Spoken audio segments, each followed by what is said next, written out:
Él, bueno, tiene una trayectoria excepcionalmente densa, es máster en neurólogo clínico, además un excelente investigador y docente. Es catedrático en neurociencias y director del Departamento de Medicina de la Universidad de Santiago, jefe de servicio de neurología y director del área de neurociencias del Hospital de Santiago. Además, le da tiempo a dirigir su propio grupo de investigación, que es el Laboratorio de Neurociencias Clínicas en la Universidad. No solo eso, también es director del Instituto de Investigación Sanitaria de Santiago y coordinador nacional de la Red de Investigación en Enfermedades Vasculares, denominada RETIX Invictus. Tiene un currículum extenso, numerosas publicaciones de prestigio, ha dirigido más de 30 tesis doctorales y pues tiene numerosos reconocimientos y premios. Entre ellos me gustaría destacar que ha recibido recientemente el premio en investigación por la Sociedad Española de Neurología. Empezó su camino investigador, creo, que trabajando en la esclerosis múltiple. Creo que hizo su tesis doctoral en esclerosis múltiple, pero posteriormente su carrera investigadora se ha centrado en los accidentes cerebrovasculares o conocidos como ictus, que ya sabemos la mayor parte de vosotros que es un problema de primera índole en lo que es la teoría de la neurología, por sus consecuencias dramáticas. La convertirse en el siglo XXI realmente en una nueva epidemia. En la charla de hoy no nos va a contar todo lo que hace, coordina numerosos trabajos de ensayos clínicos en este problema neurológico, pero creo que nos va a dar unas pinceladas de lo que es el problema de los accidentes cerebrovasculares y los posibles retos o las posibles dianas donde podemos intervenir con posibilidades terapéuticas. Muchísimas gracias por venir hasta aquí. Tienes la palabra.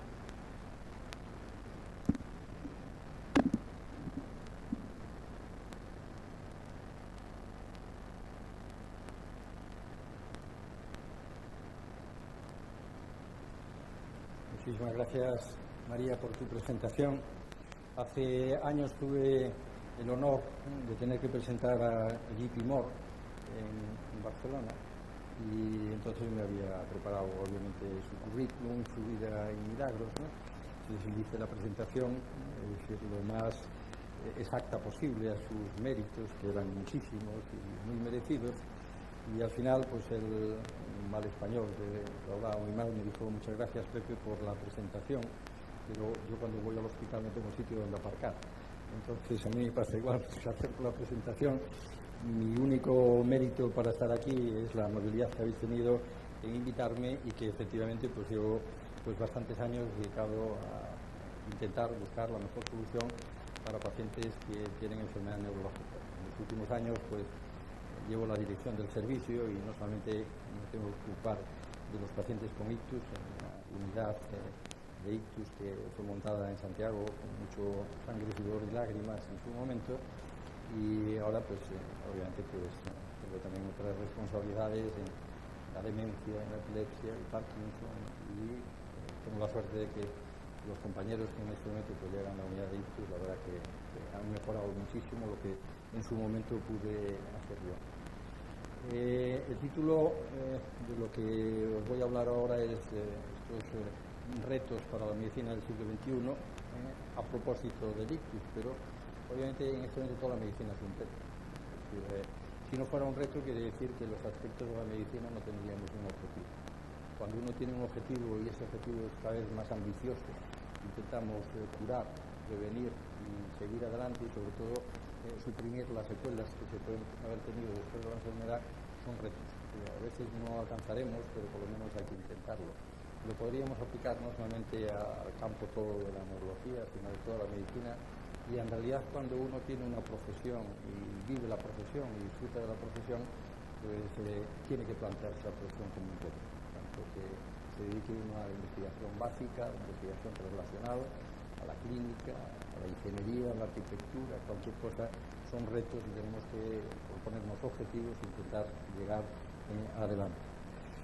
Bien, yo me gustaría, en primer lugar, presentaros nuestras dos grandes incógnitas.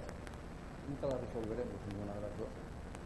Una de ellas es el universo en el que vivimos. Estamos metidos en un universo que dicen que tiene aproximadamente 100.000 millones de estrellas y no sabemos ni cómo está, ni cómo se mantiene, ni por qué todo esto, quién regula los movimientos, no se chocan entre sí, todo funciona a la perfección, parece que se está expandiendo poco a poco.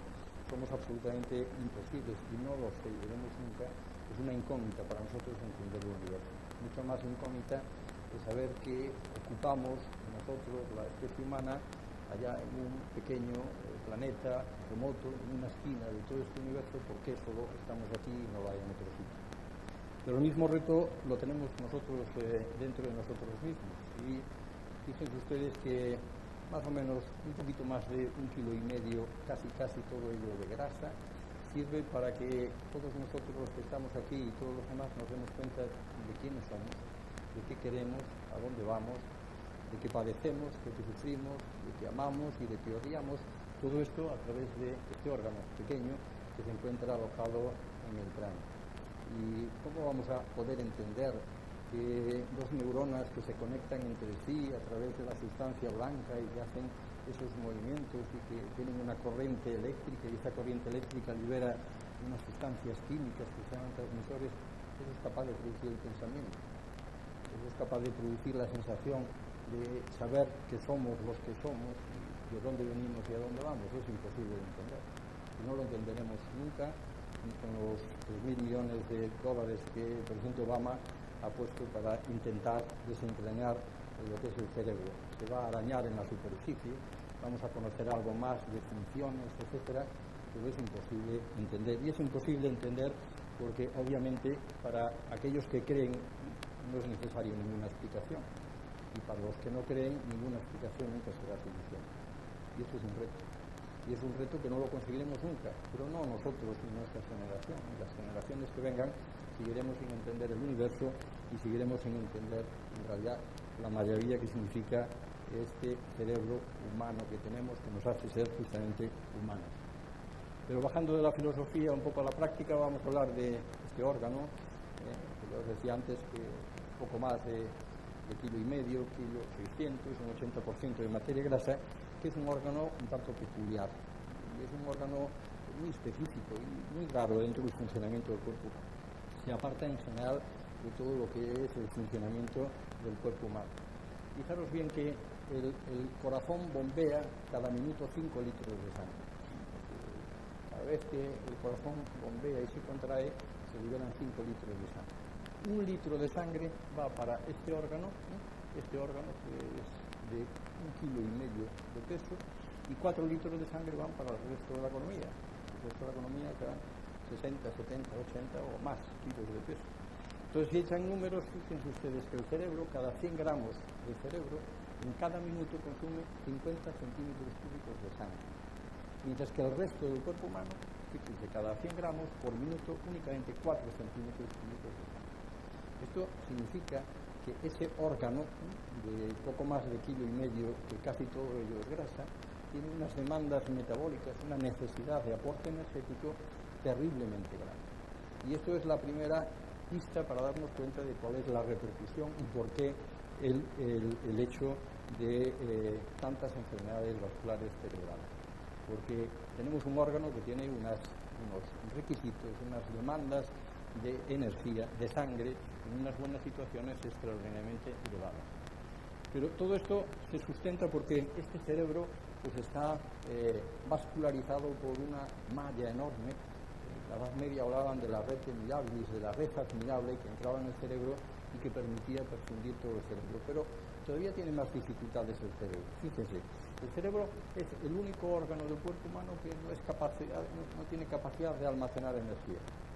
El hígado, el riñón, el corazón, los intestinos, los músculos, tienen su capacidad de reserva energética, que llegado el momento se puede echar mano de ella para atender un problema más o menos coyuntural. El cerebro no tiene capacidad financiera, no tiene nada que almacene energía, por lo tanto es segundo a segundo, minuto a minuto, dependiente de que le llegue toda esa cantidad de sangre, ese litro de sangre que le llegue continuamente, porque no logra, no tiene nada que en un momento pueda echar mano de él para atender una deficiencia energética en un momento. Aún encima el cerebro es terriblemente exigente, porque el resto del cuerpo humano pues metabolizamos proteínas, grasas, hidratos de carbono de todo tipo, es decir, que todo puede servir para alimentar el resto del cuerpo, pero el cerebro no. El cerebro solo tiene un nutriente, que es la glucosa, un azúcar, solamente uno, no los demás, es la glucosa, y el oxígeno, y no existe nada más. Por lo tanto, no solamente no tiene estos depósitos, sino que encima pues es terriblemente exigente a la hora de los nutrientes. Y por último, pues es independiente del control por factores hemodinámicos del corazón.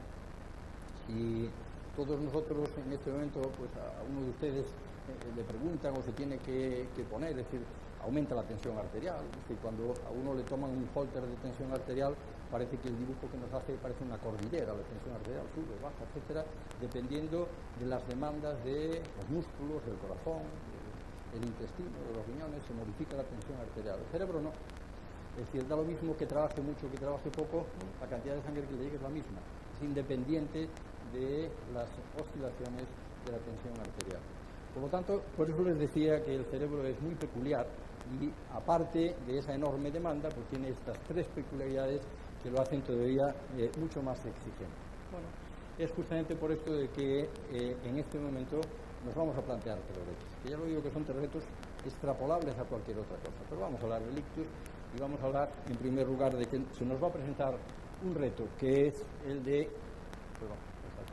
un reto que es el número de los pacientes y vamos a ver si aumenta o no aumenta el número de los pacientes y de verdad puede ser una epidemia para el siglo XXI. En segundo lugar, que el ictus ha servido para modernizar la neurología.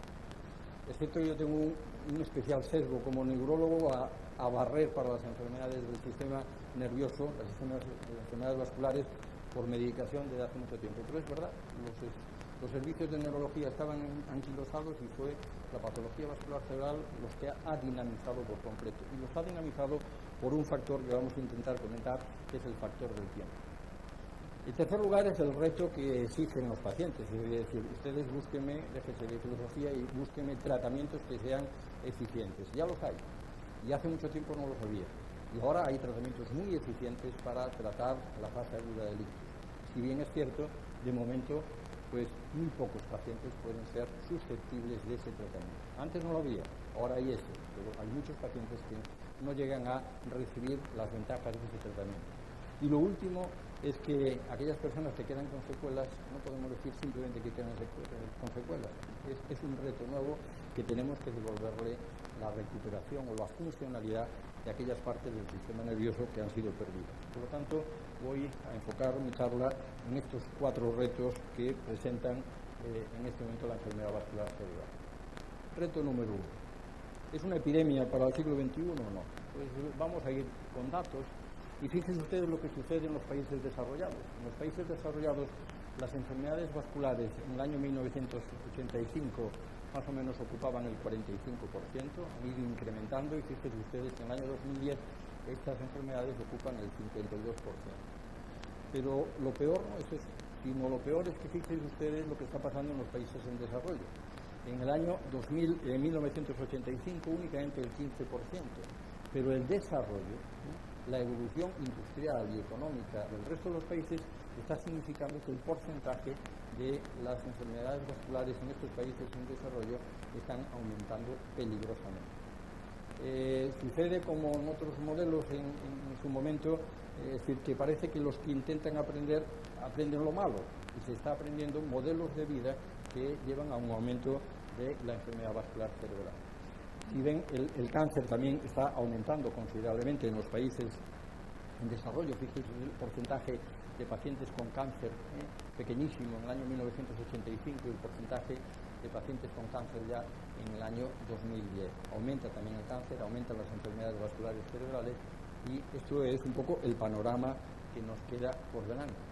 Pero no crean que sucede en esto nada más. Fíjese, hace poco acaba de salir publicado pues, un trabajo realizado en 119 países, es decir, que no es una muestra de un país aislado. Y vean ustedes que entre el año 1990 y el año 2010 ha habido un 8% de incremento en la incidencia de ictus. Quiere decir de que cada 100.000 habitantes se están aumentando 8 más pacientes cada año. Cada año por cada 100.000 habitantes hay 8 sujetos más que van a presentar a una enfermedad vascular cerebral. Y estos son datos europeos de la Organización Europea de Ictus, donde se prevé entre el año 2000 y el año 2025 un incremento del 27% en la incidencia de ictus. Incidencia significa el número de pacientes que por primera vez van a tener esta enfermedad.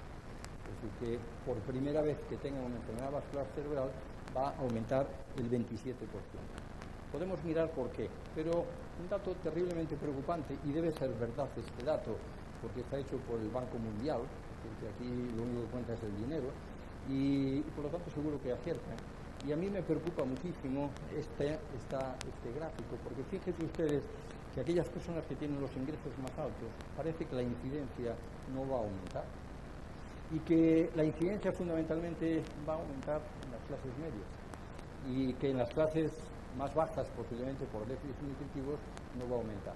Las clases medias aprenden lo malo, ¿no? O aprendemos lo malo, nos consideramos una clase media de aquellos vicios o condiciones que nos van a hacer aumentar nuestro riesgo de tener una enfermedad vascular cerebral, enfermedad coronaria o enfermedad vascular en otros sitios. Vamos a bajarnos a España y datos en este momento del Instituto Nacional de Estadística. Fíjense ustedes cómo los ingresos hospitalarios están aumentando en España desde el año 97 hasta el año 2010, es decir, es un incremento que no para. Cada año hay más ingresos hospitalarios por ictus de una forma, y estos datos en España. Ustedes se encuentran, pues miren ahí en el País Vasco, se encuentran en una situación un poco por encima de la media. Galicia se encuentra por encima de ustedes, así que no tengan ningún problema. Pero son datos que incrementan, que están mostrando un aumento. Y verán ustedes por qué en Galicia y en ustedes se está provocando este aumento de la enfermedad. El ictus es de viejos. Bueno, los hay jóvenes. Hay personas jóvenes que pueden tener una enfermedad vascular cerebral. No cabe duda que la edad es un factor muy importante a la hora de tener una enfermedad vascular cerebral. A la hora de tener un ictus, la edad ayuda. A mí me molesta mucho de que se hable siempre del envejecimiento de la población como algo negativo. Parece que nos insulta, es decir, que la población se está envejeciendo. El problema no es el envejecimiento de la población, eso es una enorme suerte. Que la esperanza de vida en las mujeres en los últimos 15 años haya aumentado 5 años de vida en España, eso, es decir, poca gente puede presumir de esto que se está consiguiendo, menos en el año. Pero este incremento de la esperanza de vida indica, obviamente, que el sistema funciona, dentro de lo que pasa últimamente, funciona razonablemente bien. Y nuestra calidad de vida está siendo tan buena de que nos han permitido pues, incrementar la esperanza de vida. El problema no es que la gente llegue a más vieja, es que hay pocos jóvenes. Es decir, el problema es por el otro lado. Es decir, es que hay poca juventud. Pero no es que haya muchos viejos, pero es que da la sensación de que parece que insultamos a los viejos, es que esta sociedad está muy envejecida porque hay muchos viejos. Bendito sea Dios, pero lo malo es que hay pocos jóvenes y ese es el problema que es necesario enfocar y donde hay que, digamos, incidir a la población. Algo lo estamos haciendo mal para que los jóvenes, es decir, antes de tener sus primeros hijos, lo piensan, se lo vuelvan a pensar y pueden decir no tenerlos, porque es decir, no hay gente joven y eso es el problema que tiene la sociedad actual. Pero bueno, obviamente, a mayor edad el riesgo de tener una enfermedad vascular cerebral aumenta de forma, pues, como ven ustedes, exponencial. Porque por encima de los 75 años, pues aumenta el riesgo de una forma extraordinaria. Bueno, y vamos a ver lo que sucede en España. Este es el dato del Instituto Nacional de Estadística del 2005, que yo sepa no ha publicado otro, y vean ustedes aquí el envejecimiento de la población española. Y si ven ustedes, cuanto más oscuro el envejecimiento, pues es más grande. El porcentaje de personas por encima de 65 años es más grande. Si se fijan, más o menos la mitad del país es más grande, en la otra mitad del país es más pequeño. Ustedes en este momento pues, están en un envejecimiento entre el 16 y el 18%, decir, con Cantabria, en Navarra y La Rioja, un porcentaje de crecimiento de población pues, entre el 16 y el 18%. Pero esta gráfica en sí pues, es un retrato, pero la siguiente que les voy a poner para mí es dramática. Y es dramática, vean, esta es la variación de la población española. ¿Qué poblaciones, qué sitios están perdiendo población? Porque hay muchos viejos que mueren y que no hay recambio. Y por lo tanto la población disminuye. Y ven ustedes que en este caso, crecimiento negativo, es decir, que se mueren más personas que nacen, pues es nuevamente otra vez la mitad del país. Y ahí les toca a ustedes, en este caso, que el porcentaje, el crecimiento de la población es negativo. Y esto es una tragedia. Esto es una tragedia no solamente humana, que es la más importante, es una tragedia económica, de futuro social, de todos los aspectos, el hecho de que no haya una renovación generacional. Y esto es peligrosísimo. ¿Qué va a pasar en los siguientes años? Pues yo creo que es muy difícil que las personas que sean los sociólogos que se dediquen a esto sean capaces, porque hay un fenómeno que es corrector, que es los fenómenos migratorios, que no es un fenómeno del siglo XX ni del siglo XXI, y obviamente los movimientos migratorios los hay desde la antigüedad. Y si ustedes miran entre el año 2001 y 2005, qué es lo que pasaba con los movimientos migratorios, pues imaginen el crecimiento que significó de gente que procedía de Marruecos, de Ecuador, Rumanía, Colombia, de los países subsaharianos. El incremento era extraordinariamente. Y estos países tenían una incidencia de ictus en los países de orígenes muy baja. No quiere decir que estos individuos, cuando lleguen a otro modelo de vida y adoptan las costumbres de otro modelo de vida, no aumenten los riesgos de la enfermedad en el sitio de donde están, no del que proceden. Pero, obviamente, los costumbres, el índice de la natalidad era muchísimo más grande en estas personas que venían. ¿Qué es lo que ha pasado desde el año 2005 en adelante? Que el fenómeno inmigratorio, por causas que no toca analizar aquí, pues se ha visto parado, modificado, interrumpido. La población, a mi juicio, europea tiene un enorme cinismo en este momento pues, para seguir cortando el fenómeno inmigratorio de los países subsaharianos y parece que ahora tiene que venir el fenómeno por decreto ley de otros países, que seguro que lo necesitan también, pero estas manipulaciones del interés geopolítico, la verdad que repugnan a una persona que ve lo que sucede con esas personas que al fin y al cabo lo que están intentando es buscar una mejor calidad de vida para ellos y para sus hijos. No sabemos lo que va a pasar con el fenómeno migratorio, pero el fenómeno migratorio seguro que de alguna forma, o de forma positiva o de forma negativa, va a repercutir. Permítame que les hable de lo que sucede en mi tierra, que es una situación terriblemente angustiosa. Pues en Galicia, como ven ustedes, esto sería en el año 1900, una pirámide de la población, que por eso se llama pirámide, porque es mucho más alta aquí abajo que aquí arriba. Esto es lo que sucedía en el año 1986, más que pirámide ya empieza a ser un cilindro, en donde la natalidad ha disminuido considerablemente, hay un estancamiento de la edad, había un 15% de población por encima de los 65 años, y esto es lo estimado para el año 2050. Que hay dos aspectos terriblemente graves. Uno, el aspecto que el porcentaje de personas por encima de 65 años va a ser ya del 27%, y dos, que si ustedes miran el tamaño de esta gráfica y el tamaño de esta, ¿cuál es la diferencia? Que obviamente hay muchísima menos gente.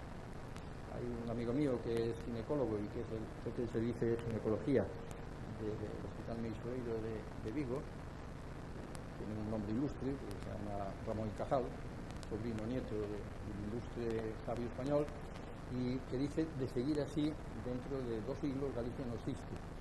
Y lo dice en el sentido de que Galicia no existe, no creo que haya ningún fenómeno de tipo geológico que desaparezca el sitio, pero lo que es la población gallega no va a desaparecer, porque es que la tendencia o se modifica o tiene una tendencia. Galicia pierde del orden de 30.000 habitantes por año. Tenemos 2.700.000 y cada año estamos perdiendo 70.000. Pero nuevamente no crean que el problema es exclusivamente nuestro. Vean un dato publicado en los Annals en el año 2012, en donde esto es la situación en el año 2010 y esto es la situación en el mundo en el año 2050, en donde la pirámide de población, fundamentalmente las mujeres, va a ser una tendencia extraordinariamente grande al envejecimiento y al incremento de edades muy avanzadas de la población. Entonces, creo que entiendan ustedes el por qué esto va a ser una epidemia. Hagamos lo que hagamos, aunque las medidas de prevención sean cada vez mucho mejores, el número de pacientes que van a tener un ictus va a aumentar, sí o sí va a aumentar, y no solamente de ictus, sino de otras enfermedades que están asociadas a la edad. Por lo tanto, primer reto, es decir, o nos organizamos para atender a esta población que va a presentar esta y otras enfermedades, o obviamente el sistema va a ir cada vez a peor. Reto segundo, el tiempo y el cambio de las estructuras. Bueno, me van a permitir que intente de forma muy sencilla explicarles a ustedes qué es lo que sucede cuando hay un ictus. Miren, esto es un cerebro en donde pueden ver hoy que hay una arteria del cerebro que se ha taponado. Y la ven por el otro lado, la arteria está normal, y aquí ven que la arteria se está taponando. Bueno, en ese sitio que se ha taponado la arteria, hay una zona del tejido nervioso, una zona que está en el centro, en donde el flujo sanguíneo, es decir, el aporte de sangre es tan bajo, que en muy poco tiempo, en unos pocos minutos, se va a producir una destrucción del parénquima cerebral. Pero en tan pocos minutos como 4, 5, 6, 7, 10 minutos se va a producir esta destrucción del parénquima cerebral.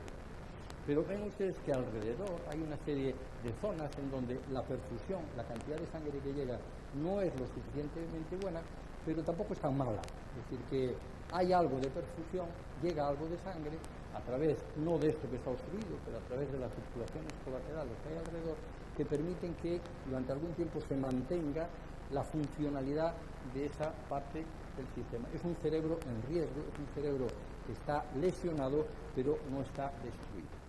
Y con técnicas de diagnóstico normales en este momento, esto más o menos tarda 12 minutos en hacerse, llega un paciente con unos síntomas susceptibles de que tiene una enfermedad vascular cerebral, se le hace una angioresonancia, vuelven a ver ahí cómo está obstruida la arteria, esta sería la arteria normal, ahí cómo está obstruida. Obviamente quiere decir que, ya ven ustedes aquí, que no hay vasos sanguíneos, esta zona está alterada. Se hace un estudio de resonancia, indica que esta zona posiblemente ya está destruida y las posibilidades de recuperación de esta zona, pues casi se puede decir que son nulas. Pero miren ustedes toda esta zona de alrededor, es esta zona que está mal perfundida. Si restan ustedes esto a esto, pues resulta que lo llevan esto aquí y más o menos sería esta zona que ya está destruida, pero toda esta zona es una zona que puede o no puede destruir. Entonces, imagínense las secuelas que puede tener el paciente. Quedar con un infarto pequeñito, aquí en esta zona, o quedar con un infarto que ocupe pues, toda la mitad de la cabeza. Obviamente, esto es lo que da lugar a un concepto que es el concepto de la penumbra isquémica. Y esa zona de penumbra, esto es una imagen de tomografía de emisión de positrones, en donde ven ustedes lo mismo que les decía antes, es esta zona que ya está necrosada, que está destruida, pero toda esta zona que está en verde y en amarillo es una zona que está en riesgo de, pero que todavía no ha sido destruida. Por lo tanto, tenemos algún tiempo en donde se puede reintentar restablecer la función de ese parénquima cerebral afectado, esa zona de penumbra, porque al cabo de algún tiempo se va a ir instaurando progresivamente la destrucción de las neuronas y entonces no hay nada que hacer. Si ustedes cogen a este paciente en este momento, pasado este tiempo, pues todo lo que tiene ya está destruido. No hay ninguna zona que pueda ser recuperada. El tiempo, el cerebro, cada minuto que pasa es un minuto que tenemos menos posibilidades de que el paciente recupere la función perdida. Y eso es lo que le decía, el tiempo. El tiempo ha cambiado la forma de atender a los pacientes. No vale quedarse en casa, estar en casa, a ver si esto me pasa, a lo mejor el reuma, el brazo no lo siento, pero puede ser otra cosa distinta, en vez de acudir rápidamente al hospital. Y este es el concepto que ha cambiado las estructuras de asistencia sanitaria. Se le llame como se le llame. ¿Qué es un código ictus? Pues es un número de teléfono. Y a veces a nuestros políticos hay que decirles que no es un problema de dinero, es un problema de organización muy fácil. En cuanto alguien detecte en un momento la posibilidad de que lo tenga, si hay una llamada telefónica y un sistema de emergencias que va en todo el país y bien bueno, pues que lo lleve al centro oportuno en el menor tiempo posible. Y si en el centro oportuno tienen organizado para que lo atiendan personas especializadas y con conocimientos y neurólogos que tengan capacidad para hacerlo, obviamente las posibilidades de que se llegue a tiempo de que el paciente esté en esa zona de penumbra, obviamente son mucho más grandes que si empezamos a dejar pasar el tiempo y el paciente llega en una situación totalmente catastrófica. Este es un estudio hecho en España en que participaron dos hospitales del País Vasco, el Hospital de Cruces aquí en Bilbao y el Hospital zona de Aranzas o San Sebastián, se recolectaron pues, más de 6.000 pacientes en toda España. Y se analizaron cómo influía el tener o no tener equipos, guardias en los hospitales preparados para atender a estos pacientes. Fíjense ustedes, entre no tener casi nada o tener algo, quiere decir que en menos de las 2 horas pasaba de atender pues, un 5% de los pacientes hasta atender un 25% de los pacientes. En 3 horas se llegaba a atender, cuando los hospitales y los sistemas estaban bien preparados, a atender el 35% de los pacientes, mientras que si no se hacía, pues el porcentaje era inferior al 10%. Por lo tanto, el montar estructuras en los hospitales y estructuras sanitarias que permitan rápidamente desplazar a los pacientes y hacer que lleguen a una mejor atención, pues nos va a facilitar extraordinariamente el acceso a tratamientos que puedan recuperar al paciente. Tercer reto, el tratamiento. Pues hace muy pocos tiempos el mejor tratamiento era llegar al paciente, atenderlo, ver que su respiración era adecuada, corregir la tensión arterial, corregir su cifra de glucosa, si era alta o baja, que es necesario corregirla, mirar cómo era la concentración de oxígeno, si era buena o mala, etcétera, etcétera, una serie de parámetros que iban a influir y que van a influir de forma importante en la evolución de estos pacientes. Pero bueno, pues desde hace algunos años ya, lo veremos ahora cuántos, disponemos de fármacos que, fíjense ustedes, esto es un paciente que llega a 1 hora y 47 minutos, tiene una hemiplegia, tiene la pérdida de fuerza de un lado, de la cara, del brazo y del cuerpo. Nuevamente ven en la resonancia magnética, en la angioresonancia, cómo esta arteria está obstruida. Esta es normal y cómo está obstruida. Bien, estos pacientes son susceptibles de tratamiento recanalizador y vean ustedes 1 hora 47 minutos, a las 2 horas 21 minutos el paciente ha recuperado la circulación. El paciente no solamente no se queda con secuelas, se le queda curado o con secuelas mínimas, muy pequeñitas, que se va a recuperar, y la circulación se ha recuperado por completo. Fíjense ustedes los tiempos y la importancia del reto anterior, la importancia de andar en tiempos adecuados, entre 1 hora y 2 horas. Bien, por lo tanto ya tenemos el tratamiento ideal. Bueno, pero como no se trata de engañar a nadie, llevamos con ese tratamiento 17 años. Ese tratamiento se aprobó hace 17 años. Y después de aprobar ese tratamiento 17 años, resulta que en España la media de pacientes que tienen un ictus que reciben ese tratamiento es de poquito más del 2%. Poquito más del 2%. Dicho de otra forma, el 98% de los pacientes no reciben ese tratamiento. No porque no se quieran, a veces porque llegan fuera de tiempo o porque no todos los pacientes son susceptibles de ese tratamiento, pero no viene el caso aquí explicar cuáles son los criterios. Pero vamos a cambiar y vamos a decir, bueno, si en realidad los tiempos se manejan bien, los hospitales funcionan correctísimamente, ¿cómo podemos llegar? Hay muchos centros en España que están del orden del 7-8% de tratamiento trombolítico. Pasar del 2 al 8%. No es muy pequeño, es mucho número y mucho esfuerzo, pero se está haciendo y hay muchos hospitales, el 2% es la media nacional, pero muchos hospitales están aquí, incluso están en porcentajes más altos que lo que marca aquí en esta diapositiva. Y si nosotros intentamos que todo esté mejor, y todo, ¿hasta dónde podríamos llegar? Posiblemente es muy difícil de llegar al 18% o al 20% de pacientes que reciban este tratamiento.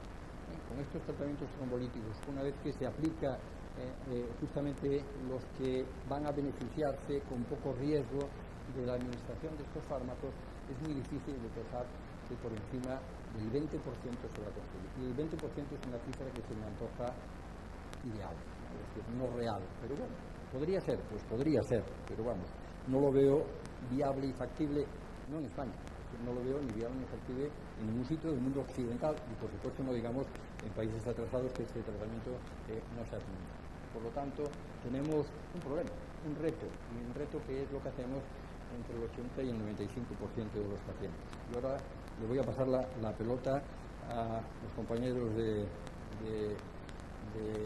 investigadores que están desentrañando cada vez más el por qué, cómo acceder e intentar recuperar parte del tejido nervioso afectado. Y todos ellos están trabajando en las neuronas, en la glía, etcétera, en ver qué es lo que sucede. Lo del fondo es propaganda, y propaganda porque es la cascada del Ézaro, creo que es la única cascada en Europa que un río termina la cascada directamente en el mar, ¿no? Y es muy bonita, y si alguna vez vayan por Galicia, aparte que es una zona de muy buen marisco, es una zona extraordinaria para eso. Bueno, pues cuando se produce la oclusión de una arteria, pues también resulta que hay una especie de cascada de cosas. Es decir, empiezan a producirse una serie de fenómenos que se van complicando cada vez más hasta que al final hay una cantidad de alteraciones en la expresión génica, datos de inflamación, de estrés oxidativo, de apoptosis, todo esto mezclado junto, que hace que obviamente según bajamos una cascada la posibilidad de modificar estas estructuras cuando menos es ya imposible. Obviamente, como no vayamos muy al principio, esto es muy difícil. Y a mí siempre se me ha ocurrido explicar esto de la cascada con el ejemplo de la ducha. Entonces, si ustedes tienen una ducha, imagínense que encuentran un fármaco milagroso que es capaz de bloquear algunas de esas cosas que hablábamos en la excitotoxicidad, en la cascada de la inflamación, en el estrés oxidativo. Pues imagínense toda esta agua que baja por la ducha, que ustedes consigan tapar un agujerito de la ducha. ¿Cuál es el resultado? Nada. Porque si tapan ustedes un agujerito de la ducha, la cantidad de agua que sigue cayendo es la misma. Si tapan dos, igual. Habría que tapar muchos. Y otra posibilidad es que a lo mejor lo que hay que taponar aquí, porque si uno tapona aquí, a lo mejor tapona pues toda esta cascada. Lo que estoy hablando es una posibilidad siempre son las cosas, es una realidad en este momento, no. Entonces, en este momento, para intentar buscar ese fármaco que se llevan muchos años buscando, pues yo creo que 50 o 60 años, todos los científicos que se dedican a la neurociencia andan buscando el neuroprotector ideal, como la película de En busca del arca perdida, en busca del neuroprotector perdido. Se está buscando una y otra vez cuál es ese neuroprotector, pero hay muchos problemas. El primer problema es cómo llegar, es decir, cómo se llega a una zona del tejido nervioso en donde no llega la sangre. Y si no llega la sangre, ¿cómo va a llegar eso? Es decir, porque obviamente si nosotros vamos a meter un medicamento en la sangre, pues tiene que llegar a un sitio donde llegue la sangre, pero es que por definición se ha taponado esa arteria y ahí no llega la sangre. Pues ¿por dónde va a llegar ese neuroprotector? Es decir, primer problema. ¿Y a dónde llegar? Muchos de estos fármacos que se están poniendo en este momento y se están viendo e investigando uno y detrás de otro, ustedes cogen las revistas de neurociencias y la cantidad de vías metabólicas nuevas, de pasos que intentan bloquear todas estas cascadas son enormes. Hay una cantidad de información que es difícil de seguir por la cantidad, pero no es lo mismo. Muchas de estas sustancias son imprescindibles para el funcionamiento del sistema nervioso. Entonces, usted no puede dedicarse a bloquear a lo mejor la liberación del glutamato en todo el parénquima cerebral, porque el glutamato es imprescindible para el funcionamiento. Entonces, únicamente habrá que poner esta forma en determinados sitios. Y por supuesto, ¿qué tenemos que llevar? Hay muchos problemas que se agravan porque me he permitido intentar explicarles a ustedes que el cerebro está en el medio de una jaula. Y está en el medio de una jaula porque es como un pajarillo que es delicado. No solamente para que no se escape, sino para protegerlo. Y está en una jaula pues, que se ha dado a llamar la barrera hematoencefálica. La barrera, algo que impide el paso de sustancias nocivas del organismo dentro del cerebro. Y esto a veces es una barrera de doble sentido, que impide, que también dificulta también en este momento la llegada. También es cierto que justamente en el ictus es como si le abriéramos la puerta, ¿no?, a esta jaula, y que permitamos, hay ventanas en donde por la propia destrucción de vida a la falta de circulación se produce una destrucción del parénquima cerebral. Por lo tanto, en este momento ese fármaco que serviría para atender al 80% de los pacientes es una promesa, es una exigencia, seguro que lo va a haber. Estoy absolutamente seguro que lo va a haber, pero en este momento, de momento, no es todavía una realidad. Y esto es lo que sucede y es lo que le explica la complejidad que tiene esto. Si ustedes ven lo que sucede una vez que se produce esta obstrucción vascular, se produce una serie de ondas de liberación de sustancias y al mismo tiempo de una serie de células que se ven implicadas, células del sistema nervioso que se ven implicadas en cada momento.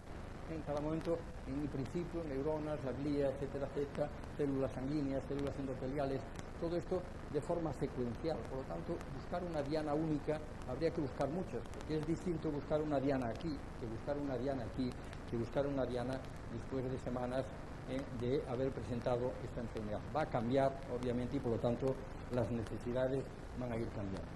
Y hay que avanzar. Y en este momento ustedes tienen suerte de tener centros tecnológicos enormemente avanzados. Les presento pues unos compañeros nuestros de viaje, son unas nanopartículas de cerámica, tienen un tamaño muy pequeñito, tienen una serie de ventajas de las que intentaré mañana hablarles a los compañeros, pero aquí quizá no tenga mucho sentido. Son de material cerámico, estos puntitos que tienen por fuera es magnetita, que permiten seguirlos a través de resonancia magnética y saber dónde están en cada uno de los momentos, y por lo tanto pues pueden ser un vehículo, ojalá lo sean, un vehículo para llegar a eso. El mejor tratamiento en este momento sigue siendo el manejo del tiempo. No les quepa que, a pesar de lo que tenemos y con las limitaciones que tenemos, el pronóstico de un paciente que llega temprano al hospital y es bien atendido, rápidamente atendido, bien diagnosticado y bien tratado, tiene un pronóstico infinitamente mejor que aquel paciente que se queda en casa, que no es tratado o que llega al hospital pues 10, 12, 14, 24 horas después de haber tenido la enfermedad vascular cerebral.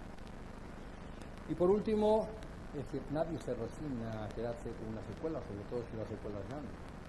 El problema del envejecimiento es que, dicen los clásicos, que no es un problema de echarle años a la vida. Eso es malo.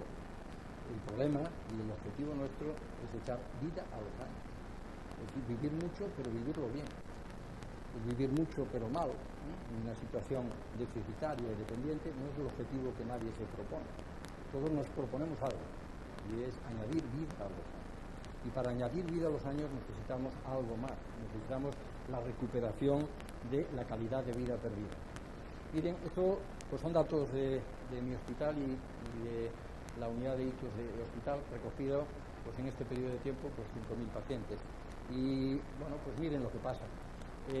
A los 15 días resulta que lo que está en verde son pacientes que están aceptablemente bien, que se han quedado pues o curados o con una dependencia que les permite llevar su vida, les permite hacer su vida de forma independiente, aunque tengan una pequeña secuela.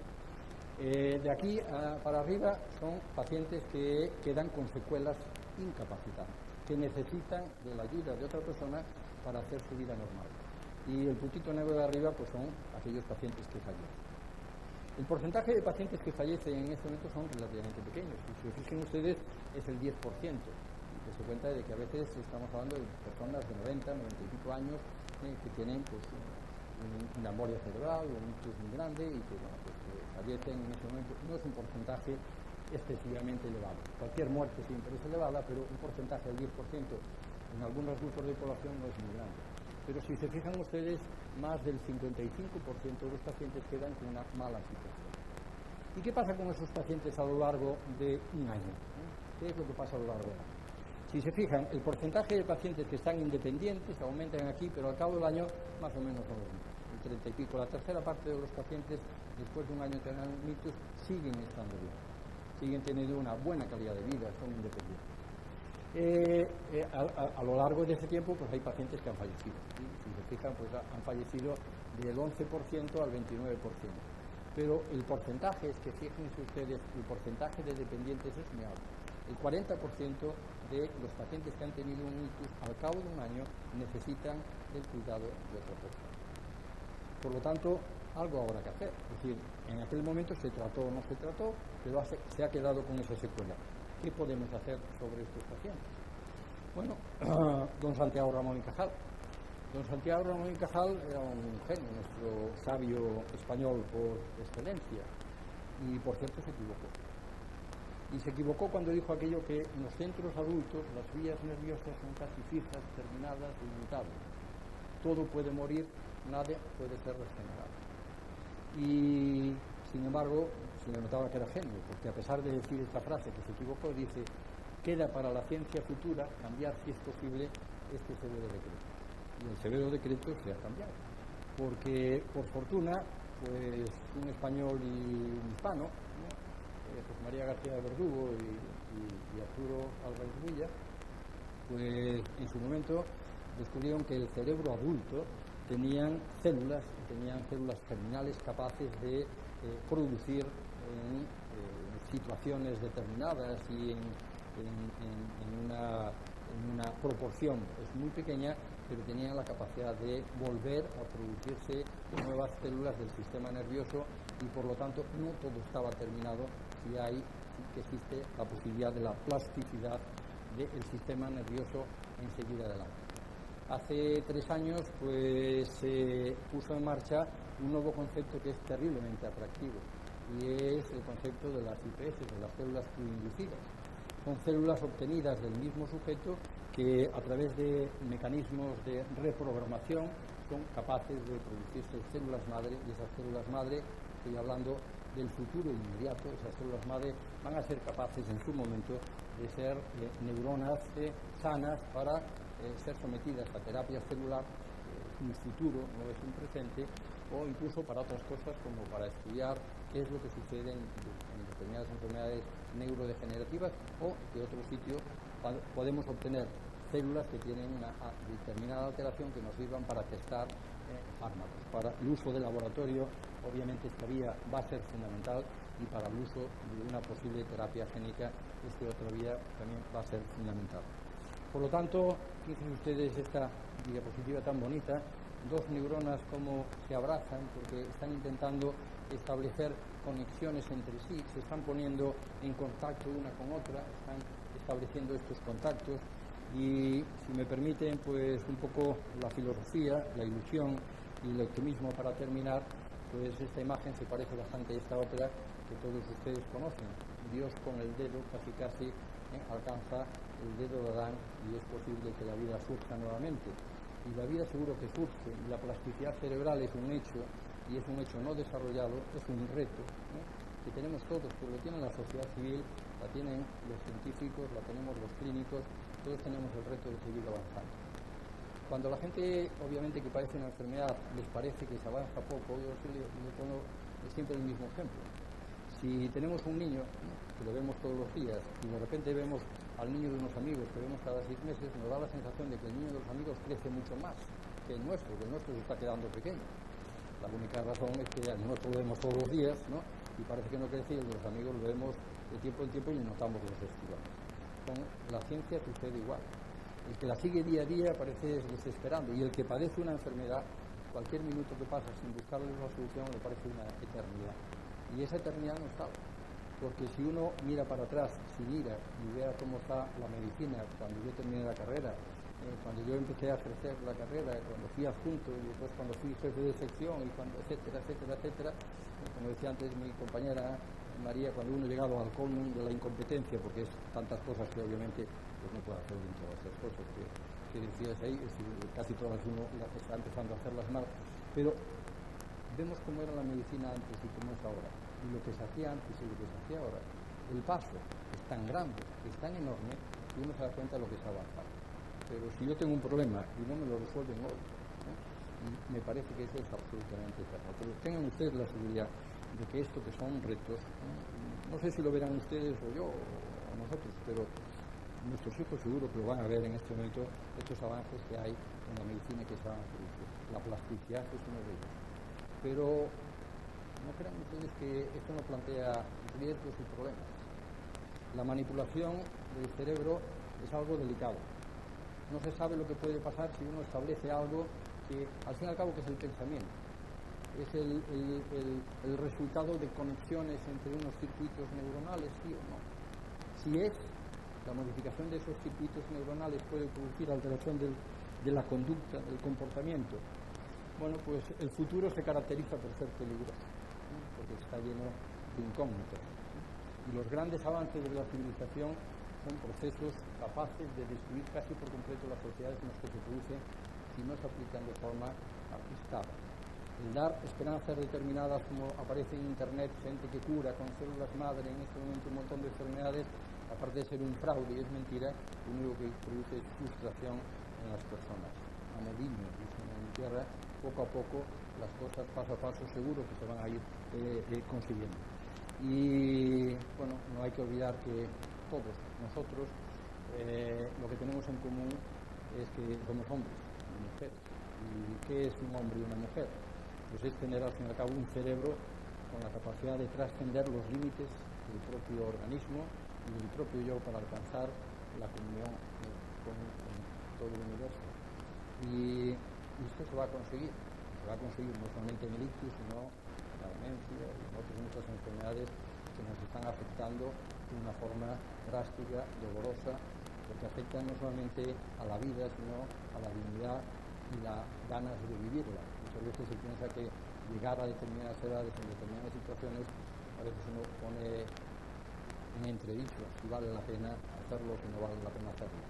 Estos días en Galicia hemos sufrido con una niña que seguro que lo han visto todos ustedes. Hay problemas de difícil solución. Y con esto espero, si no haberles aburrido, darles una panorámica de lo que es la enfermedad vascular cerebral, de lo pobre que somos.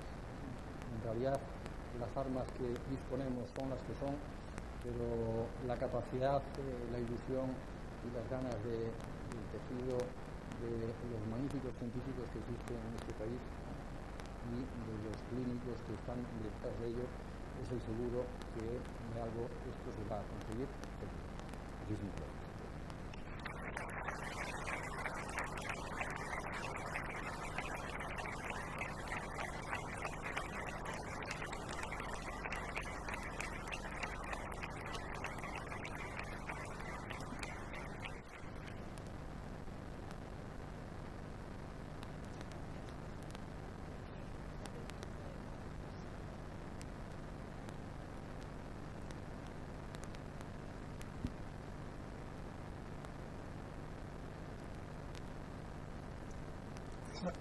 Hola, buenas tardes.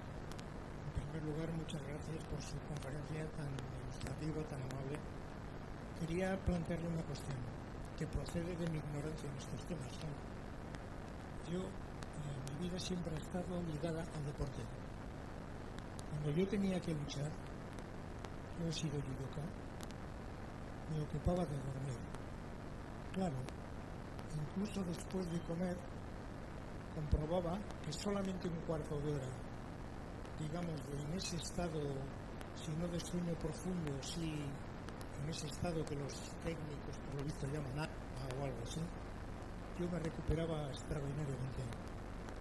Usted nos ha aclarado que el cerebro no tiene esa capacidad de cargar sus pilas.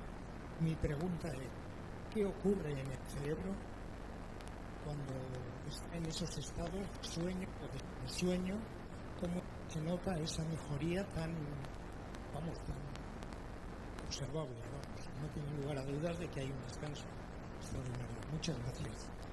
Gracias a usted por la pregunta. Obviamente el sueño no solamente es recomendable, sino es imprescindible. Es imposible la vida sin el sueño. Y el cerebro sí se recarga, y se recarga durante el sueño. El sueño tiene varias fases durante el sueño, y hay algunas fases, la fase REM o la fase no REM, que es imprescindible para la recuperación del cerebro. Echando de mano la tragedia, ven ustedes que uno de los procedimientos de hacer confesar a determinadas cosas o de tortura es justamente la supresión del sueño. Por lo tanto, es imprescindible el sueño. Sí se recarga el sistema nervioso. Lo que no tiene es capacidad de reserva energética, pero el funcionamiento del sistema nervioso durante el sueño permite justamente la elaboración de muchos procesos que sin el sueño no se consiguen. Por lo tanto, el sueño es imprescindible para la vida y el buen sueño es más imprescindible. Y entonces, justamente uno de los problemas que se producen a veces con la enfermedad del sistema nervioso es que se alteran los patrones de sueño. Y esto sí que agrava nuevamente el problema.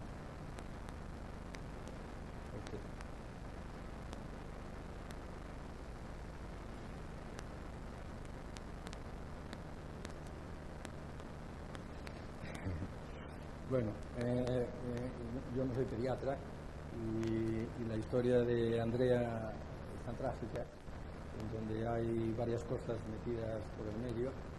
Hay problemas de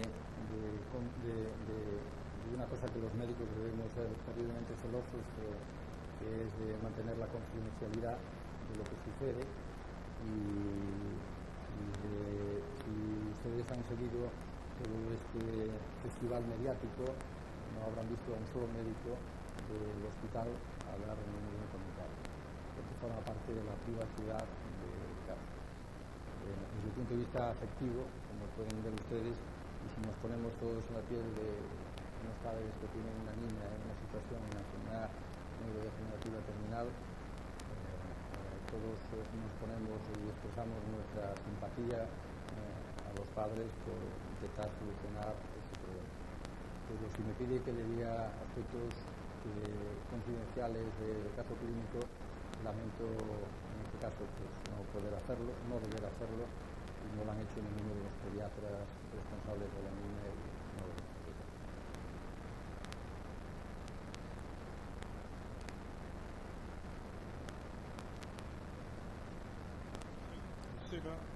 Sí, dice esta señora, perdón, que hizo la pregunta, por si no lo oyeron los demás, si hay algunas pautas para prevenir el ictus.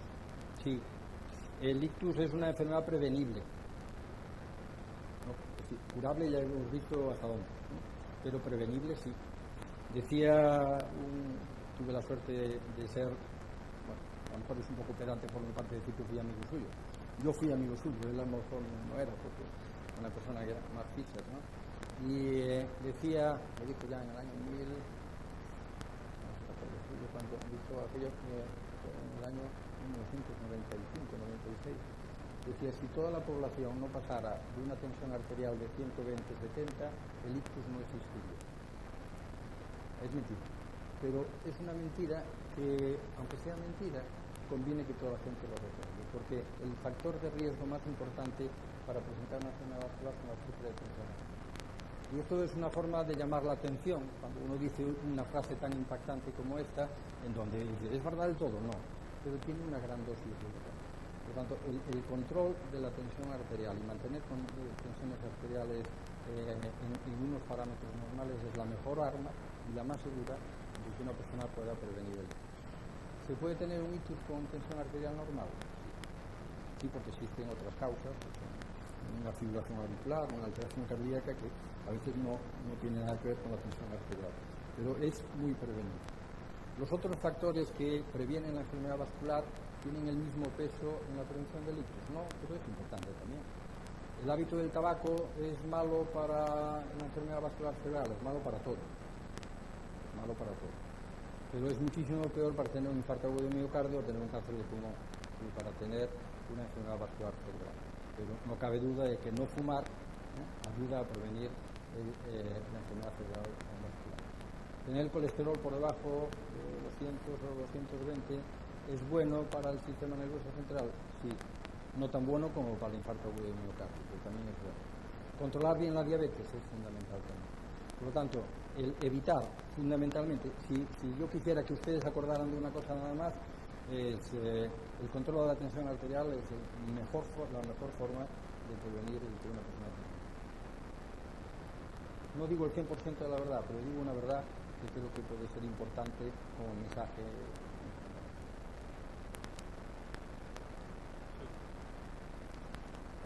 El alcohol, como las mujeres, pues dependiendo, ¿no? Es decir, ya sabe que dicen de los gallegos que somos así un poco, según para qué, ¿no?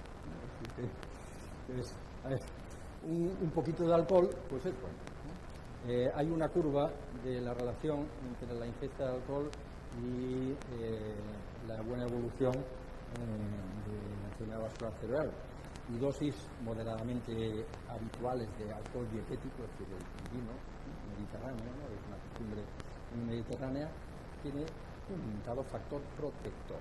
Tampoco nos hagamos diciendo yo tomo un vasito de vino porque de esta forma, no, pero es bueno. Obviamente cuando nos pasamos por el otro lado, la cantidad de alcohol es francamente malo.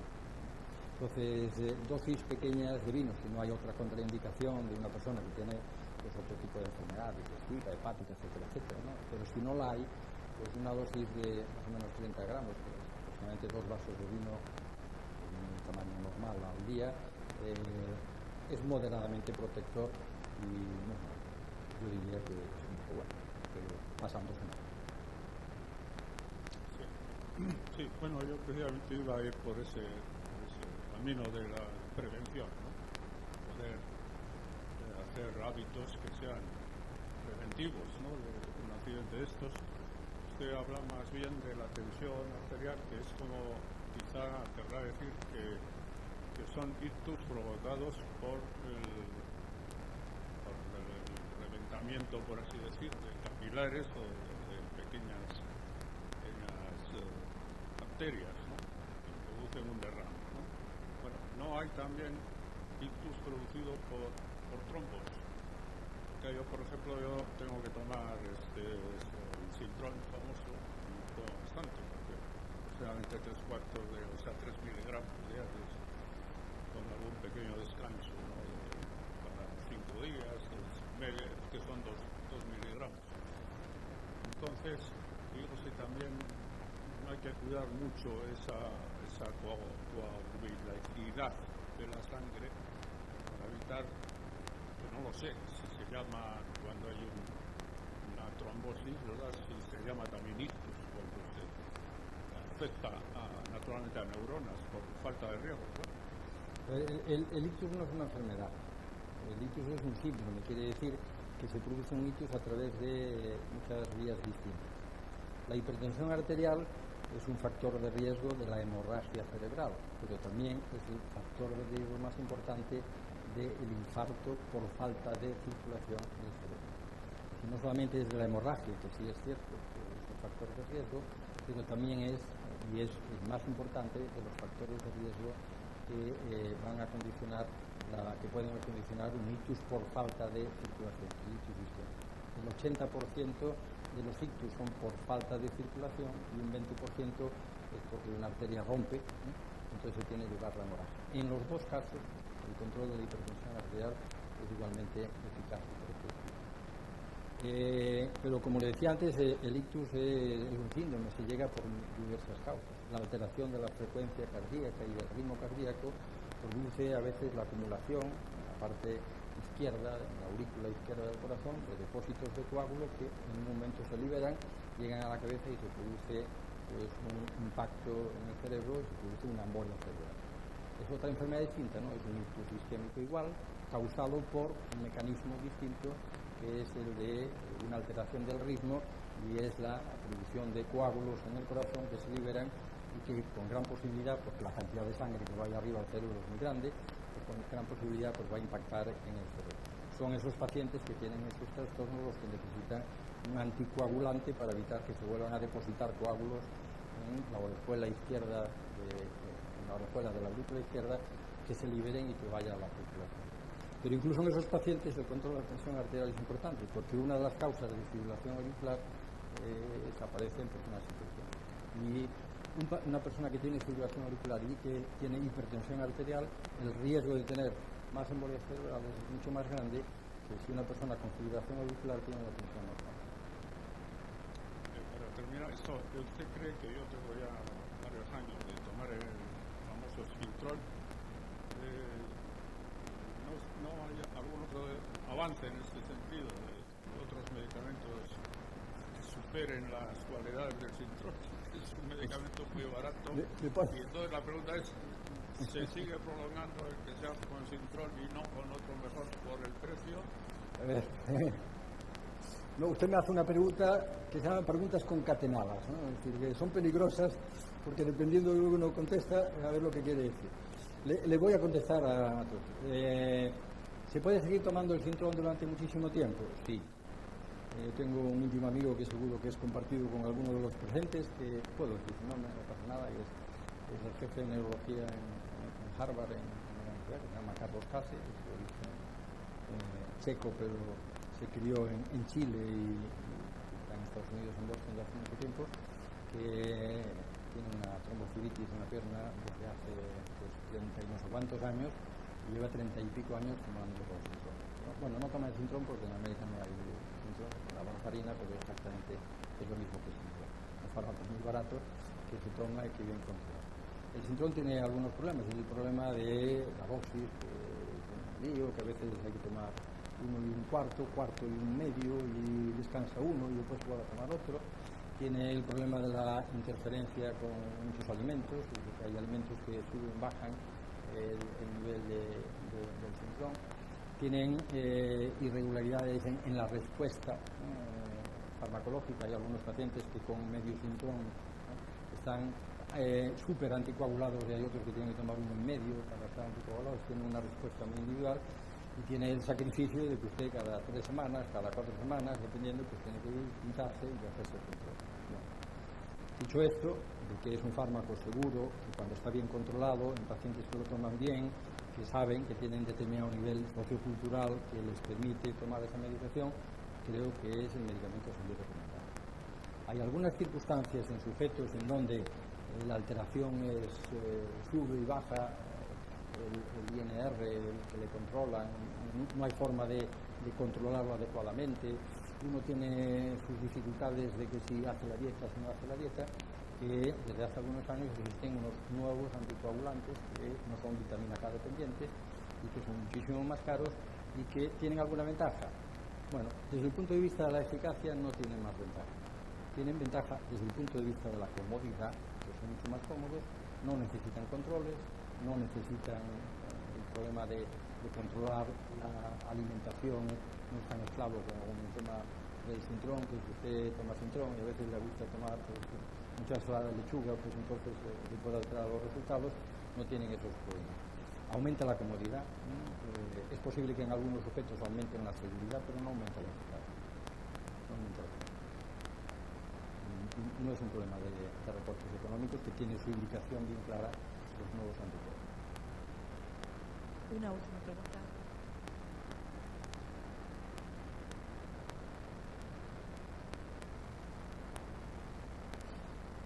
Sí, hola, buenas tardes. Tengo una duda de qué manera puede repercutir el estrés, el nerviosismo, todo esto en las enfermedades vasculares. Claro, vivimos en una sociedad bastante estresada, ahora, los pueblos que son más rápidos, llevan más poquito. Eso me preocupa. El tema del estrés, ¿qué repercusión puede tener? Bueno, le voy a dar mi opinión. El estrés obviamente no es bueno, es malo y fundamentalmente hay dos efectos del estrés cardiovasculares que son directos y que pueden influir de alguna forma. Obviamente el estrés produce hipertensión arterial, que es uno de los factores, y produce taquicardia. Cuando una persona está estresada, la frecuencia cardíaca aumenta, la tienes aumentada porque no vas, no vas y tienes que ir, etcétera, etcétera, y te aumenta la tensión arterial. Tanto una cosa como otra, pues obviamente son factores negativos. Una relación causa-efecto directo entre el estrés y el ictus no la hay, pero una persona vive estresada durante... Los enfermos que tienen trastornos psiquiátricos con mucha ansiedad, mucha angustia persistente, tienen más riesgo de tener enfermedad vascular cerebral. Pero entiendo que es a través de que condiciona alteraciones en la frecuencia del ritmo cardíaco, en la tensión arterial, que son en realidad el medio por el cual el estrés, la angustia, la ansiedad puede condicionar el riesgo de tener una enfermedad vascular cerebral. Directo, que yo sepa, no existe.